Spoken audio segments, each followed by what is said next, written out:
Okay, I'm supposed to be the next breakout chair. Assalamualaikum, good morning from Malaysia. So the first presenter is Roshaiza Mazam. Not sure if I have to wait for Prof. Yusuf because we are running short of time. We are supposed to start at 9:30. But anyways, Roshaiza Mazam. Yes, yeah, I'm here. Yeah, thank you. Could you please put up your slide? Assalamualaikum warahmatullahi wabarakatuh, and a very good morning to respected chairperson and fellow researchers. I am Roshaiza binti Mazam. Today, I would like to present a systematic review entitled "The Effect of Educational Programs on Food Care Knowledge and Practice Among Diabetes Patients in Asia."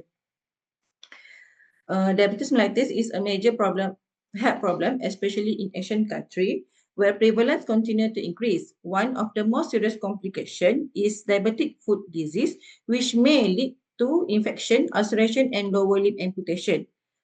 Poor food care knowledge and inadequate self-care practice are common among patients with diabetes. Therefore, educational intervention are important to improve patients' awareness and prevention and preventive behavior. The objective of this review is to evaluate the effectiveness of educational programs in improving food care knowledge and practice. Now we proceed to literature review. Previous studies showed that educational intervention can improve food care knowledge and practice. Multiple approaches used to deliver the educational intervention, such as diabetes self-management education, theory-based education, food care camp, self-learning modules, and mobile health apps. However, several gaps remain, such as short-term follow-up period, limiting evidence on long-term effectiveness, and limited number of study sample. This systematic review followed the preferred reporting items for systematic reviews and meta-analysis PRISMA guideline. This review process involved 4 phases: identification, screening, eligibility, and included study. First, the relevant articles were identified through database searching using predefined keywords. Then, duplicate study were removed, followed with title and abstract screening based on inclusion and exclusion criteria. After screening, the eligible full text articles were included in this systematic review. For findings, the findings showed that the most education intervention improved patients' food care knowledge, self-care practice, confidence in managing food health, and early detection of food problem. Different intervention approach were identified, including counseling session, theory-based intervention, and self-learning models. Theory-based intervention, especially Bandura self-efficacy theory, showed positive behavior outcome. However, some studies had limitations, such as small sample size, short-term duration, and different measurement tools. For discussion, educational interventions play an important role in preventing diabetic food complication and promoting better self-management behavior. Theory intervention were particularly effective in improving patients' self-efficacy and adherence to food care practice. This review also highlighted the importance of culturally appropriate intervention for Asian population. Healthcare profession should provide continuous education and support as part of routine diabetic management. However, methodological variation among studies remain a challenge and highlight the need for more standardized research. In conclusion, educational programs are effective in improving food care knowledge and practice among diabetes patients in Asia. These interventions may contribute to the prevention of diabetic foot disease and improvement of patients' outcomes. Nevertheless, further high-quality studies with longer follow-up periods are recommended to strengthen current evidence. Thank you for your attention. All right, thank you, Roshaiza. That was a really very insightful study that you have, especially on diabetic patients. All right, well, you spent like 6 minutes on your presentation, so we do have time for Q&A. Anyone?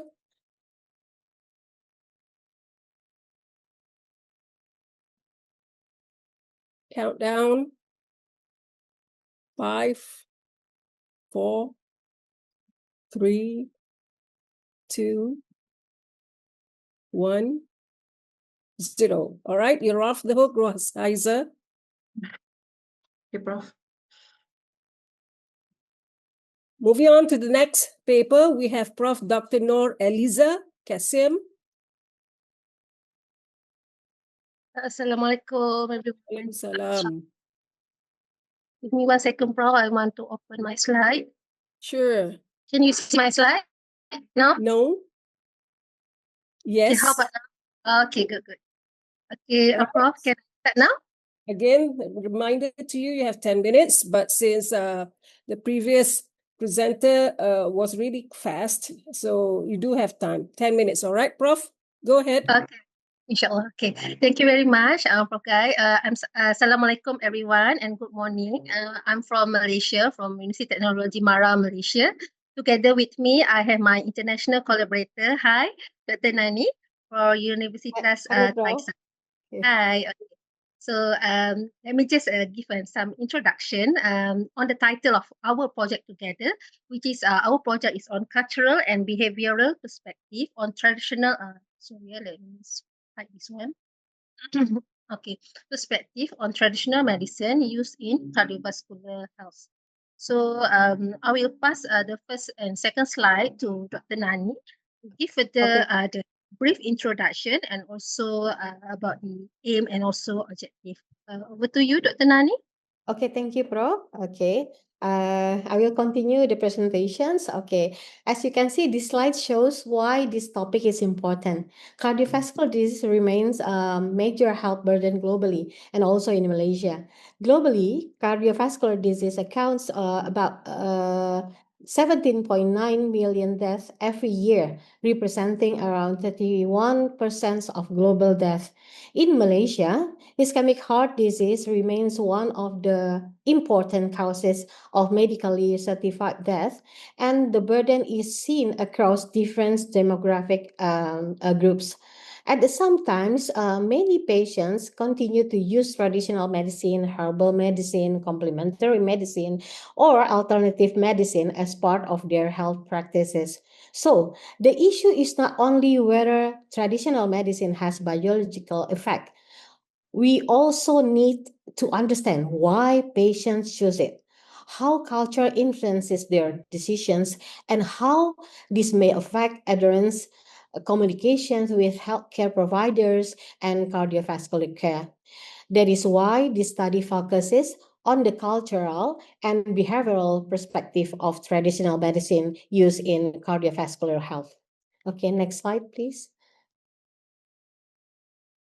Okay, the aim of this study was to examine the global research landscape on cultural and behavioral perspectives of traditional medicine used in cardiovascular health. The objectives were fourfold. First, to analyze publication and citation trends from 2016 to 2026. Second, to identify the leading countries, journals, and funding agencies contributing to this field. The third one is to examine keywords, co-occurrence patterns to understand the major research theme. And fourth, to assess how cultural and behavioral dimensions are represented in the existing literature. So this study is not just about counting publications. It's also help us understand the direction of research and identify which areas remain underrepresented. Thank you. You can Thank you very much. continue, Nani. Yeah, I will continue with this literature review. Okay, these slides, as you can see here, it looks like a busy slides. However, I try to simplify it because when we talk about literature review, there is lots of wording in terms of what they review. And surprisingly, throughout this project, we came across a few papers about this cultural foundation and holistic integrations. So as you can see on the left side of the slide, you can see the cultural foundation and also the holistic integrations. From a study by this Jamel et al. Recently, it's reported that the South Asian immigrants in the United States may integrate complementary and alternative medicine with conventional care based on their spiritual belief. Okay. And another one by Mahmoud Ali and Murcia showed that medicinal plant used such as citrus lemon may vary across religions in area Mauritius. Another one, Susanti et al. 2025 suggested that Asian traditional remedies may address both physical and emotional health in cardiovascular disease preventions. Okay, while on the right side, this one is the drivers of traditional reliance. One important driver is perceived safety and natural efficacy. You can see I highlighted that a study by this Kyungdong et al. Reported that patients may view medicinal plants as safer and more natural alternative for long-term hypertension controls. Another issue is barrier to conventional care. This study by Bandari et al. Suggested that it's because of fear, stigma, the misconceptions may discourage patients from using conventional treatments.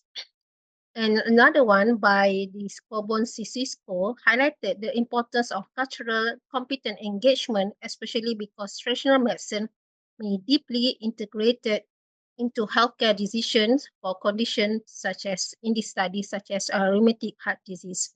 So the key message from this slide that traditional medicine is shaped by cultural belief, perceived safety, healthcare barrier, and the need for cultural sensitive communications. So because this is a study of bibliometric analysis, so the methodology follow the bibliometric protocol. So we search through a Scopper database using related term to traditional medicine, complementary medicine, alternative medicine, herbal medicine, and so on. And then we combine with the cultural and behavioral terms such as perception, attitude, behavior, belief, culture, health-seeking behavior, patient preference, and decision-making. After that, we export the data sets, and the search was limited to English language articles published within a 10-year span from 2016 to 2026. After applying the search strategy, so we can gather about 689 Scopus index documents, and we perform the analysis using Cytopy, Scopus analysis, Microsoft Excel, and also WAS Viewer. So these are the findings. Okay, the first one is this modified preferred reporting item for systematic review and meta-analysis, also known as a PRISMA guideline. As you can see here, there are 688 eligible publication to be studied in this project, and no further exclusion as we already apply all the relevant filters. For figure 1, this shows, the figure 2, this is the annual publication and citation trends. You can see the publication trend actually fluctuates over the years, but overall it shows an increasing patterns. The highest number publication was recorded in 2025 with 98 publications. In terms of citations, the highest citation count was seen in 2019, with another increase in 2024. While figure 4, this figure 4 shows a country contribution. Okay, this is a blue one. The highest one is from United States, recorded the highest numbers of publication, followed by China and also India.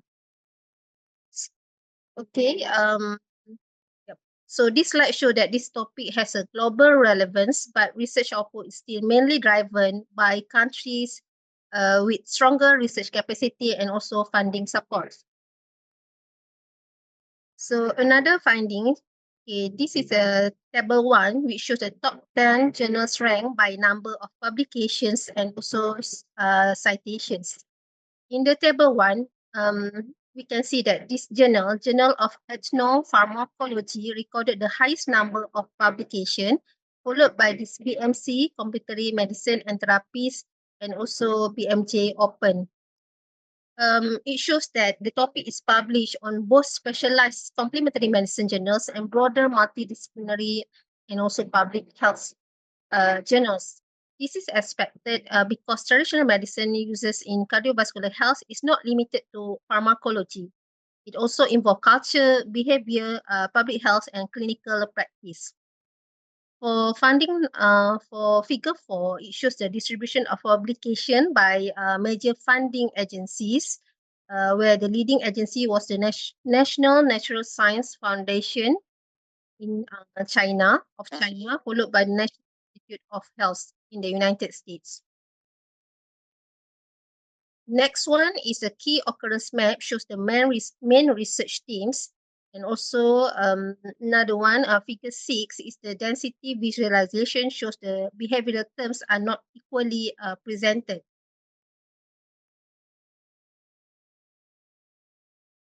Okay, for the discussion, overall, the finding shows that research on traditional medicine used in cardiovascular health is increasing.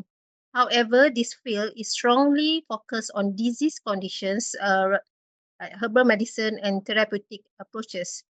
The cultural and behavioral aspects are present, but they are less strongly represented. So this is clinically important because cardiovascular disease usually requires long-term medication, lifestyle change, monitoring, and regular follow-up. And if the patient use traditional medicine but do not discuss with the healthcare professionals, this may affect adherence, treatment decision, and patient safety. Therefore, this finding suggests that future research should go beyond simply asking whether patient use traditional medicine. We need, especially for healthcare provider, we need to understand why patient use it, how they make decision, whether they close to clinicians, and how it affects self-management and adherence. This is also highlight the importance of cultural competence among healthcare professionals when discussing traditional medicine used with the cardiovascular patients. So as a conclusion, this shows that research on traditional medicine used in cardiovascular health is increasing, with the United States, China, India as the main contributors. The dominant themes were hypertension, herbal medicine, traditional medicine, complementary medicine. However, the cultural and behavioral aspect were not equally represented. The terms such as attitude, knowledge appeared more often, while the adherence, self-management, word like self-care, health literacy were less prominent. So therefore, future research should focus more on patients' behavior, decision-making, social cultural influence to support safer and more centered cardiovascular care. With that, I thank you. That's Thank all. you. Yeah. Thank you, Prof. Eliza and Dr. Nani. Anyone? Virtually, do you have any questions for them? I have one. Sure, go ahead. Very interesting research. Was wondering whether you would like to look at the types of traditional medicine itself. Yeah. Thank you, Dr. Madhu. Okay, thank you very much, Dr. Madhu, for the question. Yes, I think, yeah, for future one, probably I need to look what are type of the traditional medicine actually cover under this umbrella cardiovascular health. Because even actually without implemented in this current literature or current review, actually there is a sub-project, other project which cover on it. Yeah. So we are doing a systematic review to look actually what type of herbal medicine. Actually, there is a difference between whether they are using herbal medicine or alternative medicine. When you talk about alternative medicine, it's broader. It could be acupuncture, cupping. Yeah, for traditional medicine, there is another concurrent study where we look at the local herbs. Like in Malaysia, we have so many herbs like daun kangkung whatsoever lah, kunyit in Malay lah. Sorry. Mm. Yeah, we do have that study in parallel looking at which natural herbs that can support this cardiovascular research. That will be very interesting. Thank you. All right. Thank you for the question too. Let's move on to the third presenter, Dr. Suziana Hassan. Okay, thank you very much. Thank you, Prof. And Dr. Nani again. Thank you very much. Now, the audience, if you notice, we just had medicine and care and health. For this one is about climate awareness. Okay. Total difference. Okay, I'm ready when you're ready. Okay, I'm ready now. Thank you, Prof. And good morning, everyone. My name is Suziana Hassan. I'm from University Kebangsaan Malaysia. So today I'll present our paper on behalf of other co-authors, which is how environmental perception drives climate awareness among oil palm smallholders. The study conducted in Johor, Malaysia. So this study focused on the independent oil palm smallholders and will examine how their environmental perception is related to climate change awareness. Okay. So oil palm smallholders are important to Malaysia's rural economy. However, the sectors also face environmental concerns such as soil degradations, biodiversity loss, and greenhouse gas emissions. So many sustainability policies focus on certification, technical support, and financial incentive. So these are important, but from environmental behavior perspective, we also need to understand how farmers think and perceive environmental issues. The key message here is that sustainable agriculture depends not only on the economic supports, but also on the psychological readiness. Although the sustainability incentive initiative has been introduced, adoption among smallholders remain uneven. So this suggests that awareness and policy support do not always lead directly to sustainable behavior. Therefore, this study aims to explore the relationship between environmental perceptions and climate change awareness among the oil palm smallholders in Johor. Okay, and this study is guided by the knowledge, attitude, practice model, which is KAP models. And also we integrate with environmental awareness theory. And in this study, environmental perceptions represent the attitude component, while climate awareness reflect behavior readiness. The main assumptions is that positive environmental perception can support a stronger climate awareness. However, awareness does not always become practice. This is why behavior understanding is important in sustainable studies. So in this study, we use a quantitative survey design. Data were collected from 202 extra 2% during the interview among independent oil palm smallholders in Johor. We selected Johor because in MPOB record, Johor have large number of smallholders, represent the biggest number of smallholders in Malaysia. So the questionnaire we use covered demographic profile, environmental perceptions, and climate awareness using the 5-point Likert scale for this paper. And the data were analyzed basically using the SPSS. We use factor analysis to identify the main dimensions and Pearson correlation analysis to examine the relationships. And the finding from the respondent profile, the respondent were mostly male as the main respondent, and is about 65.8%. The sample also show an aging smallholder profile with 45% age about 58 and above. Almost half of the respondent has secondary educations, and 38.1% earn more than 2,000 or more than 2,500. And this profile suggests that many smallholders may rely on the experience-based decision-making. However, they still have the basic capacity to understand the sustainability information if it is delivered clearly and practically. Okay, the reliability results show that all constructs achieve acceptable Cronbach alpha value, which is above 0.6, and the environmental benefit and climate change mitigation recorded very high reliability.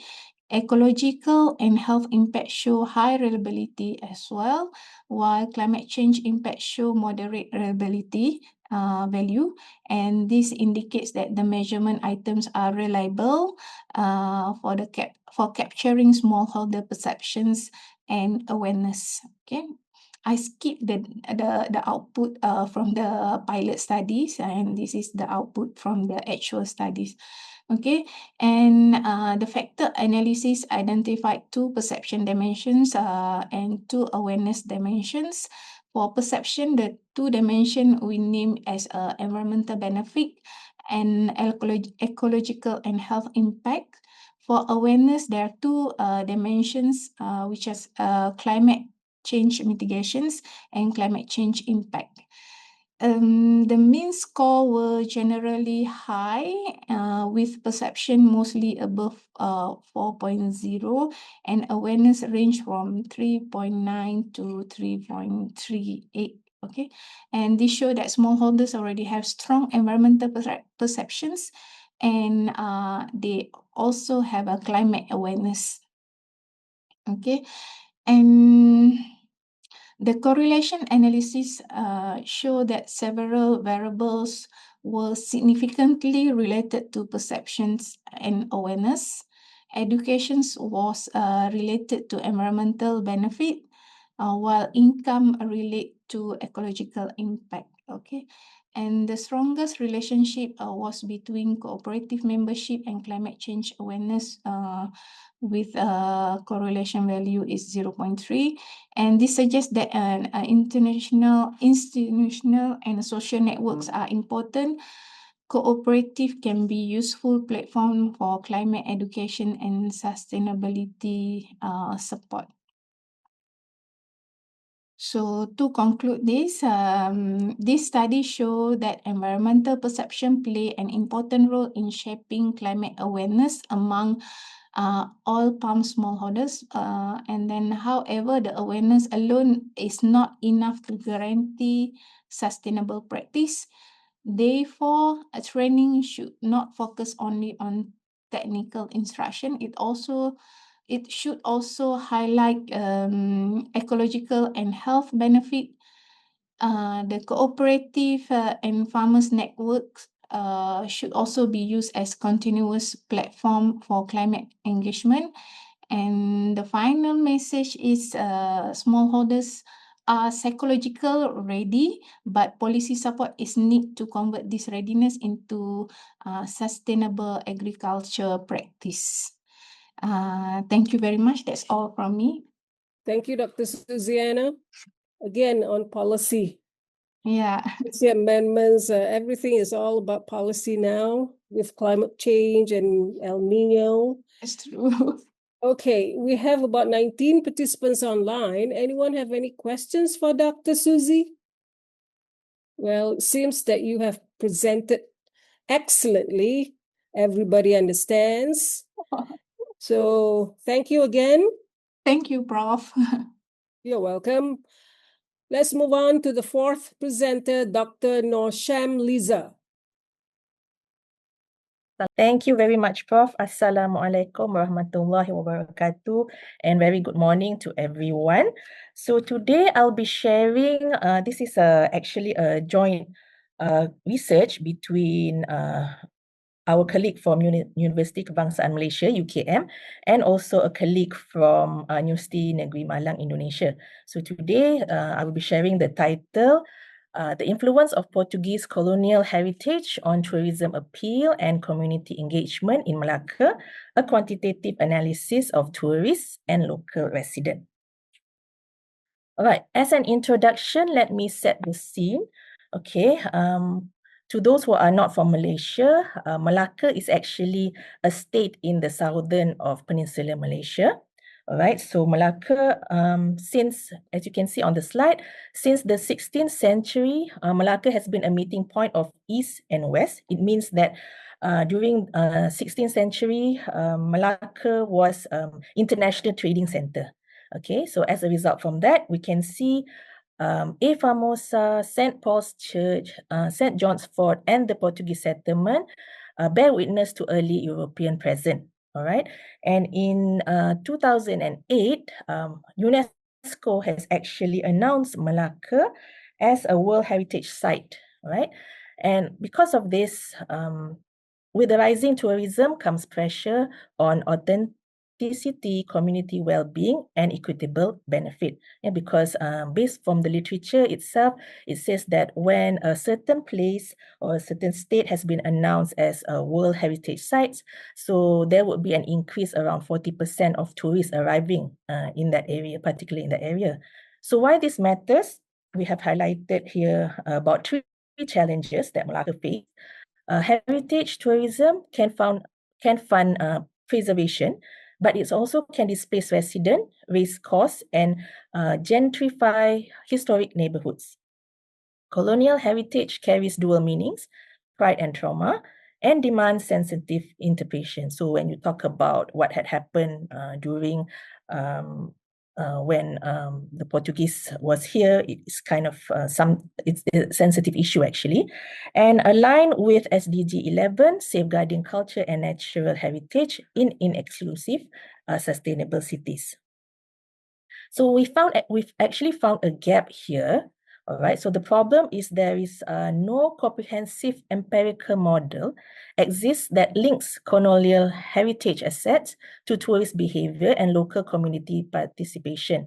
Yeah, even more modernization and commercial pressure has threatened Malacca's authenticity and the Kristang community's place within it. The Kristang community means that it was the Portuguese settlement, so we still have some Portuguese society there in Malaysia. Okay, so from this research gap, we actually have four research objectives here. So number one, we want to analyze the influence, for example, how Portuguese colonial heritage shapes tourism attractiveness and tourist satisfaction. Number two, we want to assess the engagement. We like to measure the level of local community involvement in heritage tourism activities. And research objective number three, we like to identify barriers that hinder community participation, for example, institutional, economic, and culture. And finally, we like to propose strategies. We like to recommend inclusive conservation strategies that can actually empower local stakeholders. So here is our conceptual framework. We actually developed this framework from three main literature.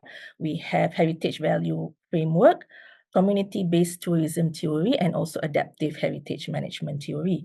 So how do we read this conceptual framework? If we will start off from here, the tourist attraction here. So tourist attraction is influenced by three other variables, which is number one, institutional support. Yeah, for example, when you come to Malacca, does the tourist think that the city is safe? Is the street clean, and others? Okay, so number two, tourist attraction is also influenced by Portuguese colonial heritage itself. You know, the old building, the local historical history about it.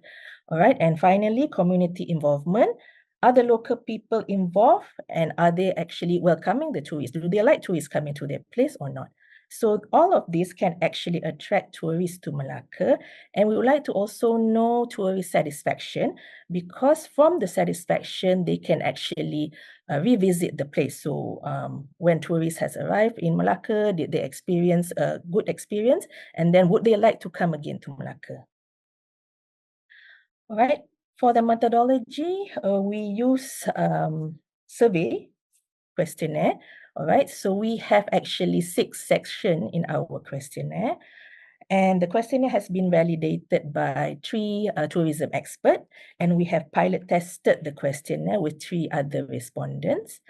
And then in terms of sampling, we actually interviewed tourists at several Portuguese heritage sites, all right? And we actually distributed around 205 questionnaires, but we only managed to get 193 completed questionnaire. Okay, and finally, the questionnaire was analyzed using SPSS and also Smart PLS. So who are our respondents? As you can see, in terms of age, our respondents are mainly younger tourists, okay, in between the age of 21 to 30. We also have a lot of female tourists, 59.1 female tourists as compared to 40% of male. And tourists mainly they are married, all right. And in terms of education level, more than half of them actually hold a bachelor degree. All right, so I'll show you the construct that we have here. So the construct here are reliable and valid, all right? In terms of Cronbach alpha, you can see that the construct here, the Cronbach alpha are mainly above 0.7, so it's very good. And in terms of the AVE, it's above than 0.5. Okay, so we can see here from the results that community involvement and also institutional supports are among the holds the highest Cronbach alpha here. So what drives appeal, satisfaction, and loyalty? So as you can see, we have here our beta shows that physical heritage, it means that the building itself, probably the streets itself in Malacca attract tourists to come to Malacca. And also in terms of culture and living. So when tourists come, they can actually learn about the Portuguese culture there. Interestingly, that institutional support, the beta is quite low. And also, surprisingly, community involvement, the beta is very low. So you can see that the community involvement probably does not attract tourists to come to Malacca. And this is our mediation and also moderation effect. So we can see that here, institutional support actually, it becomes the bridge for cultural and living and also physical heritage. It means that when you have these constructs, the cultural elements and also the physical elements, it actually attracts tourists to the site. Okay, and in terms of moderation or the intensity of it, we can see that institutional support supports physical heritage. So the moderation is positive here. But surprisingly, institutional and cultural living does not support each other. So the intensity is a negative here. So probably we can interpret here that institutional support is important, but you cannot actually control you cannot be too strict in terms of culture and living. You have to let it, the culture and living has to be naturally introduced to the tourists, but you cannot really control what should you show the tourists and whatnot. So this is our interpretation why institutional support and also cultural and living does not have a strong intensity in terms of moderation. And finally, we came up with 4 policies that we'd like to introduce from the findings of our research. So number 1 is community-based tourism. So community is actually important, although the result does not show strong evidence because we want more Portuguese settlement, people in the Portuguese settlement to actually involve in this heritage tourism. All right, so number 2, heritage education campaigns. So we plan, or probably we can introduce heritage education in schools and also probably in universities, so people will appreciate more about heritage tourism. And number 3, inclusive economic incentive. Okay, probably if we want a community to actually join the heritage tourism activities, the government or probably the state government needs to provide grants, subsidies for these people in the community to actually get involved in the tourism activities. And finally, UNESCO local monitoring. Okay, although Malacca has been announced as the World Heritage Sites, but we still need monitoring so sustainability can be kept. All right, so we want development, and also we want the heritage history and also all the cultural aspects is being preserved. So with this, I would like to end my presentation, and I also welcome questions from the floor. Thank you. Thank you, everyone. Thank you, Prof. Yeah, thank you, Dr. Nosham. I think the state government has to tackle the major congestion in Central Malacca first. That's yes, especially the part. traffic jam, Prof. Right. So we have like 2 minutes before we move on to the next presenter. Anybody? Can I ask a question? Oh, you're the only one who asks questions. No, okay, I'll open up to anybody else. If there's none, then I will ask. Keep it short, please. Yeah. No, you want anybody else? If anyone else wants to ask a question, go ahead first. Nobody? Anybody? Go ahead, Dr. Madhu. Okay. Thank you. I'm a Malaccan. That's why it intrigued me. Okay. My one question is, did you divide your tourist demography into local and international? Actually, because we wanted to measure the difference between the international tourists, the perspective, and also the local tourists. But because this is like our very first project about heritage tourism, so we didn't have enough time. So when we collected the 205 when we distributed the 205 questionnaire, we couldn't actually segregate in terms of international tourists and also local. So we plan probably the following research afterwards to actually have this kind of segmentation, so we can actually know specifically what international tourists think about Malacca and also what local tourists think about Malacca. Yeah. Do you have any suggestion, Doctor? Yeah. Your questionnaire should have added that part, whether you're a local or international, and from which country. That would help. Yeah. Yes. I agree with that. Maybe you get in touch with me and then we can talk this further. Right. Yeah, of course. Thank you, Doctor. Yes, Okay. Thank you, ladies. You can start chatting after this. All right. Yeah. Thank you, Prof. Thank you, everyone. My pleasure. Noor Farhani Abdullah, you're next. Assalamualaikum and very good morning, everyone. You are going to do architectural tourism. Yes, correct. Okay. You have 10 minutes, all right?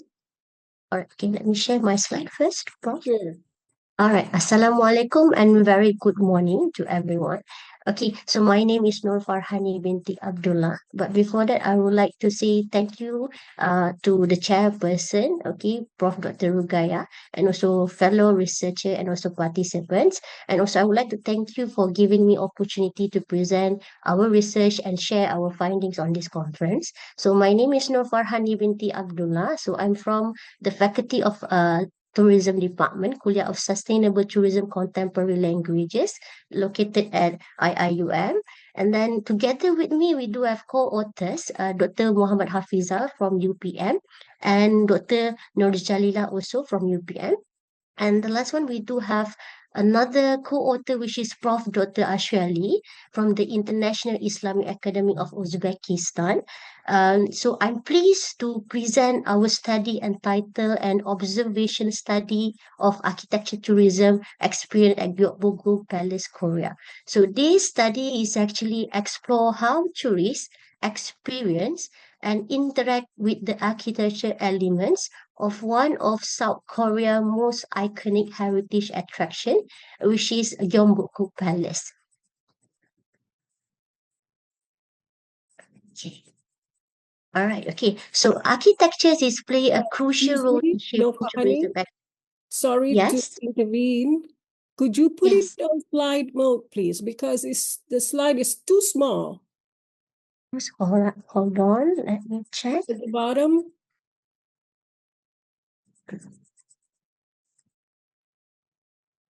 Yes, that's much better. Go ahead. All right. Thank you. All right. Thank you so much. Okay. Hold on. I have a technical problem here. Let me check. I'm so sorry.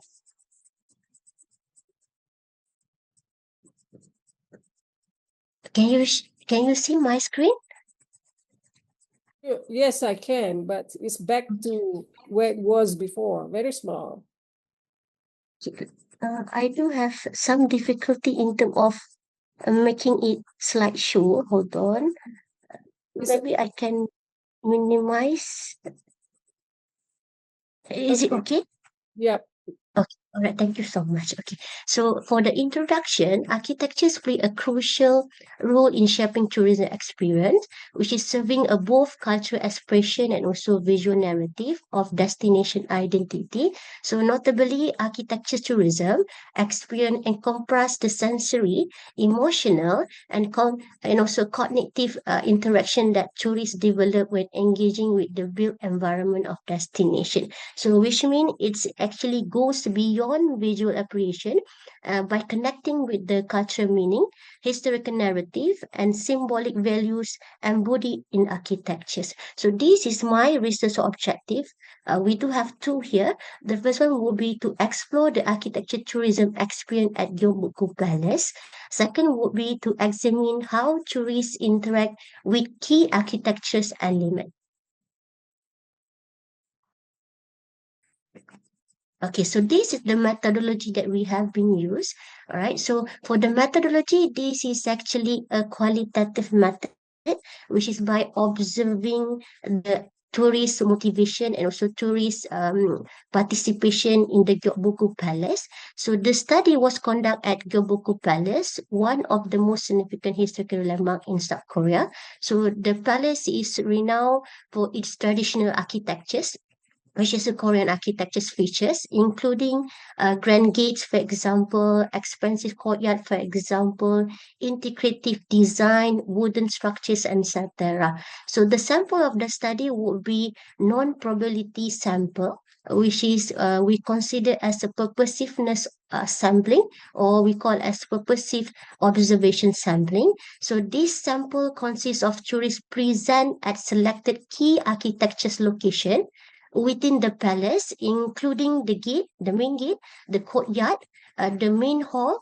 Okay, and then rather than focusing on individual respondent, the researcher is actually focused on visitors' behavior occurrence within a specific time interval. So approximately 10 to 20 visitors were observed during each interval, depending on crowd density. The unit of analysis was actually the interaction between tourists and also architectural element. So in terms of a research instrument, like I said before, the primary instrument used in data is actually structured observation checklist, and the data was collected one day at Gyeongbokgung Palace. The observation will carry out approximately 4 hours, divided into multiple time interval of 10 to 15 minutes. So the data was conducted over one day. So the data collected, analyzed using descriptive analysis. So this is the result of the finding and also the result of the studies, which is as we can see from the table number 1. So table number 1 is illustrate the demographic characteristic of 150 tourists in the study. Regarding the gender, the majority were actually female, 80%, which is a male, and another left is actually a male, were male. In terms of age distribution, we can see here 63.33, which is actually a youth age 15 until 30 years, followed by 34.67 adult age 31 until 50 years. All right. I would like to highlight in terms of the regarding tourist type. Okay, so the tourist type is actually international tourists, while we do also have a local tourist from the Korea, which is consists of 23.33%. For group type, majority is actually travel in a group. Okay, for the group type, most of participants travel in the family or group, which is consists of 88%, and then followed by couples, and then solo travelers. So in terms of the attire, almost majority of them is actually wearing hanbok, okay, and also very less of them is actually wearing a casual clothes. So in terms of the tourist behavior, the tourist behavior. So in terms of the tourist behavior, the tourist behavior observed at Gyeongbokgung Palace, the finding indicate that architectural explosion recorded the highest percentage, followed by photography, etc. But emotional attachment also was accounted 20.6%, suggesting that a considerable numbers of tourists demonstrate emotional engagement and appreciation towards the heritage sites. In contrast, resting behavior, only a few of them is actually taking a rest there.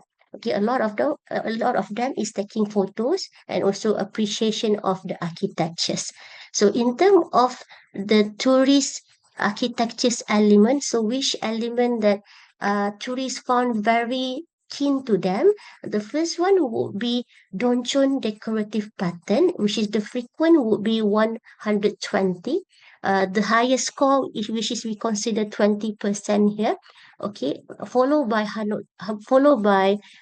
Korean calligraphy and also the kit. So I will actually tapping one by one. So this is actually a dochong decorative pattern.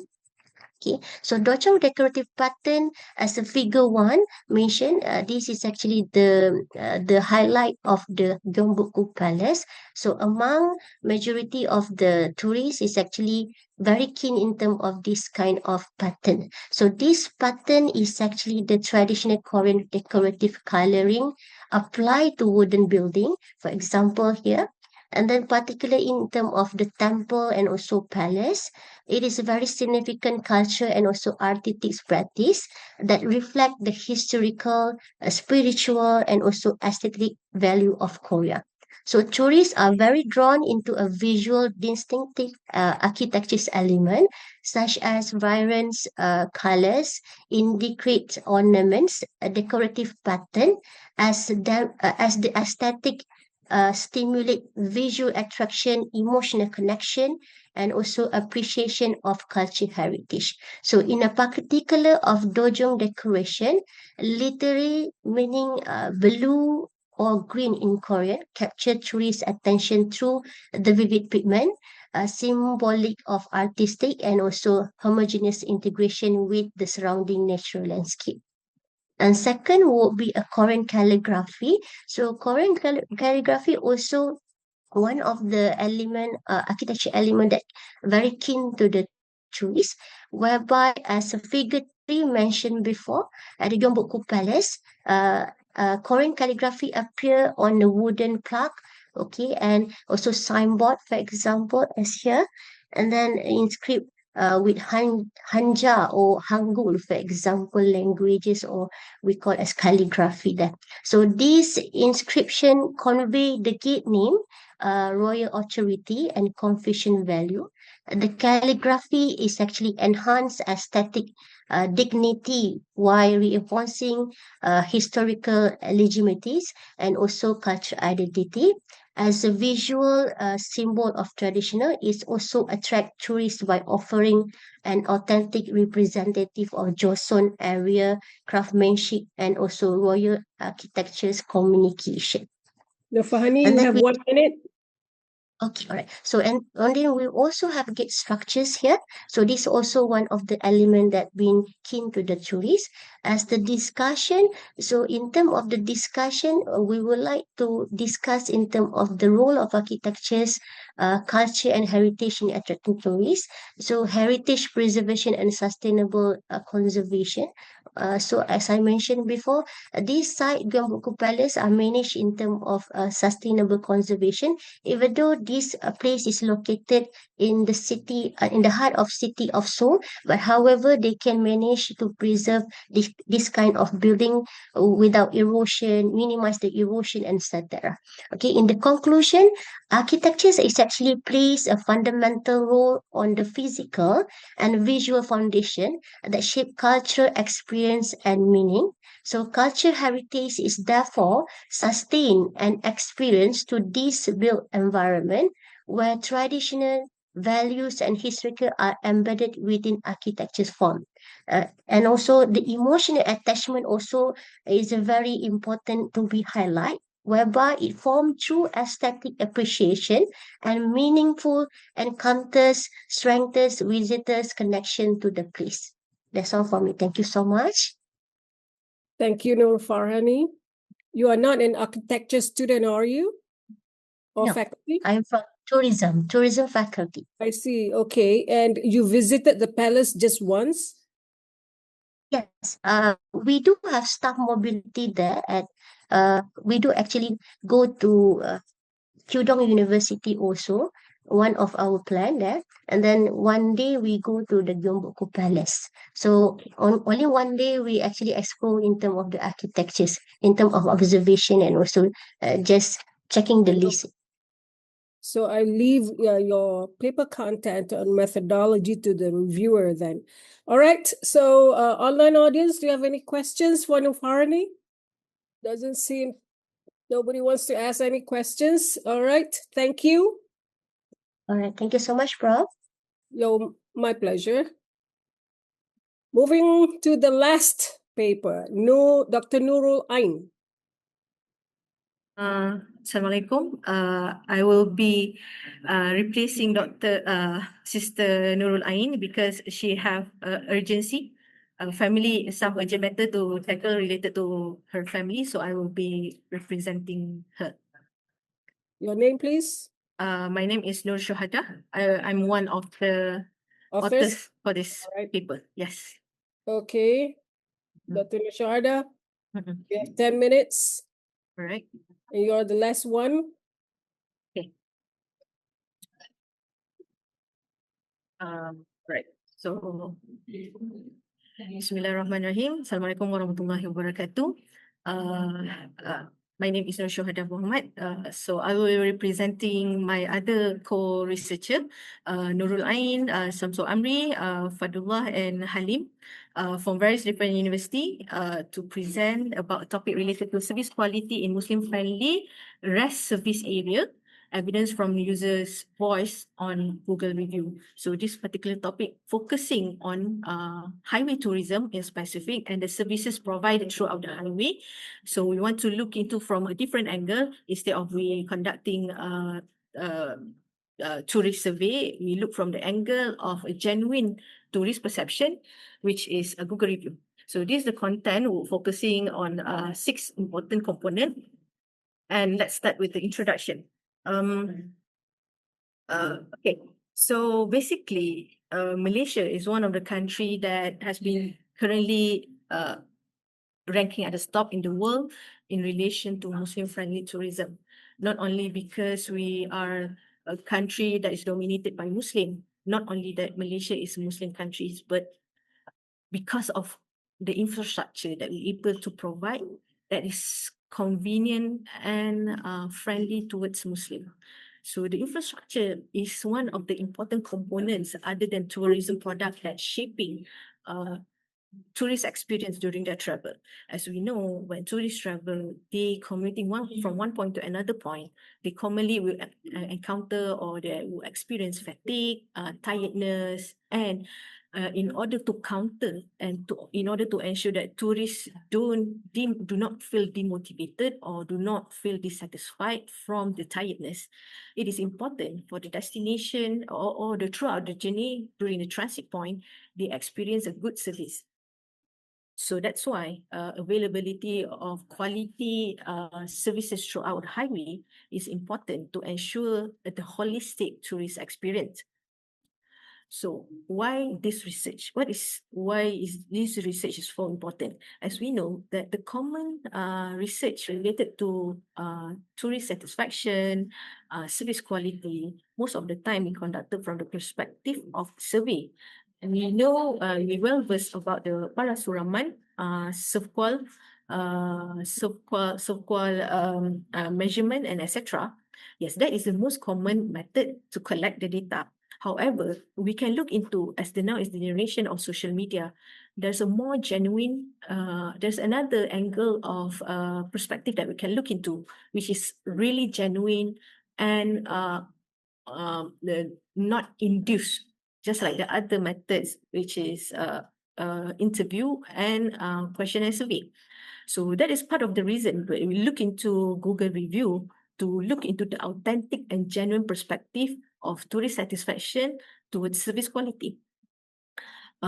So considering the concentration of research related to Muslim friendly currently dominated in the area of understanding products, Muslim friendly innovation, there seems to be a limited research that look into the effect of travel comfort and confidence in service delivery, focusing on Muslim travel and throughout the travel journey. So both of these gaps leads towards the research aim of studying or investigating the service quality of Muslim service facilities, especially on the services throughout the highway area from the perspective of Google review. So the purpose of this research is look into the purpose of research is expected to contribute to the practical insight, especially to assist the highway manager, which most of the major highway operator is Plus Highway, in order to look into what are the other facilities or services that they need to improvise to further ensure the comfort and the satisfaction of travelers, not only Muslim travelers, but actually the general travelers. So generally, if you look into the role of rest and service area, or in the other words, we can say that services throughout the highway, from the perspective of Muslim friendly, Muslim do not only look into halal certified food. We Muslim also need to perform their daily obligation. They need to perform their salah. They need to ensure that they are clean. They need to take their ablution, and of course, on top of that is access to halal food. So Muslim friendly is not about access to halal food, but also able to access to the other services that facilitating them to perform their daily duties. So that's why this scenario is similar when they are traveling. Traveling does not waiving their obligation to perform their daily duties, daily religious duties. In relation to this, we can see the significance of having all of these Muslim services, Muslim-friendly services throughout the highway. Additionally, if we look into the key attribute of Muslim-friendly services in the rest service area, if we refer to GMTI, Global Muslim Travel Index, prepared by Crescent Rating, among the attributes, it's not just about availability of halal.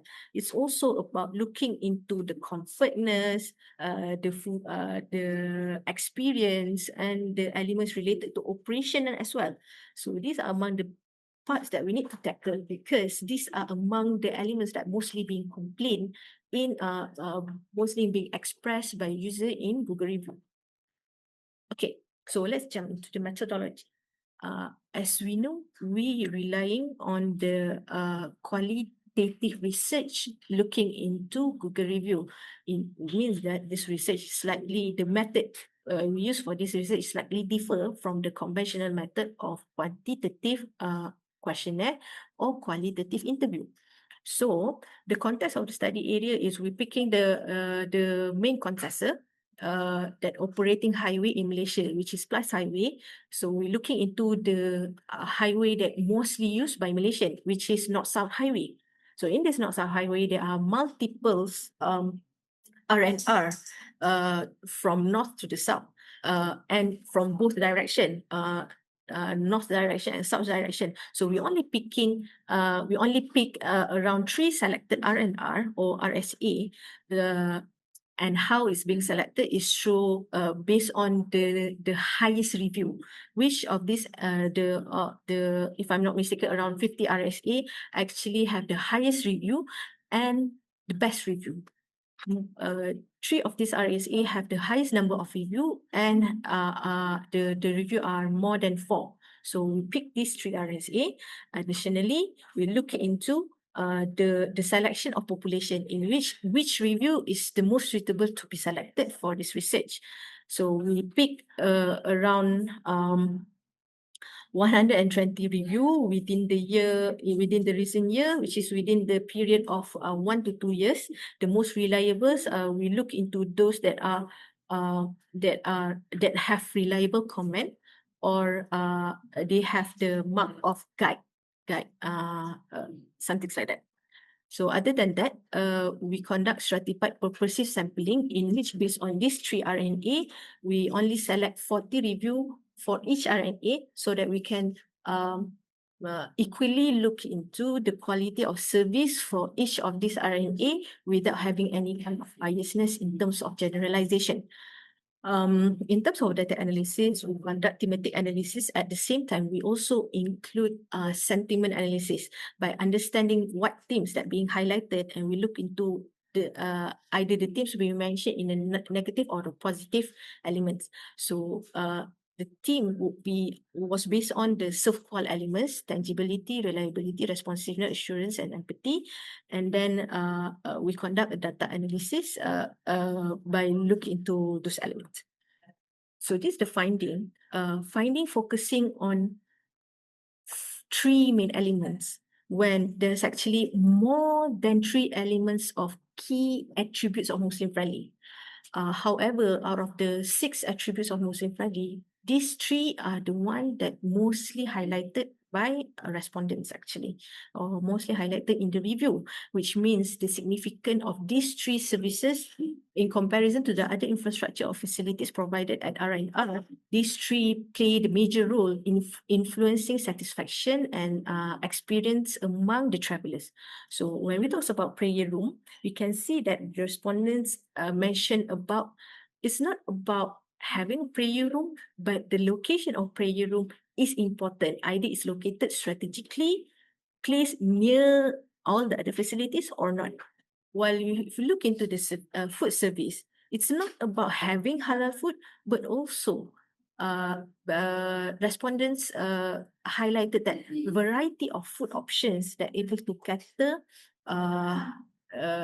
younger generation, older generation, adults, teenagers is important. Not only that, is the variety of cultural food, not only Malaysian food, Western food, etc. So this would enhance and would better complement the experience. Additionally, when we talk about public washroom, of course, we know that one of the main concern is actually to what extent all of these washroom are easily accessible to those that have mobility difficulties. So it's not about just having clean washroom, but respondents highlighted accessibility of the washroom, easily accessed for the OKUs, for the elderly, for the children is important because the number of users of these highway facilities is high and it's diverse, not only confined to adult or not only confined to teenagers. So that are the main concern that being highlighted, and these 3 are the main elements that are topping the the attributes of Muslim friendly in comparison to the entire 6 attributes that highlighted in GMTI.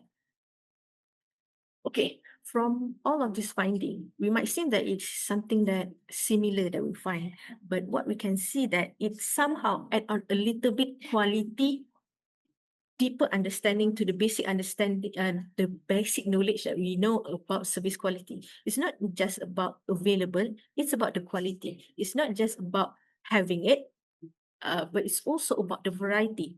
It's not just about having it, but it's also about the placement and strategic location. So, in the other words, what we can conclude is actually about the practicality of offering facilities. Users, they do not need a huge numbers, but they need practicality of the facilities provided.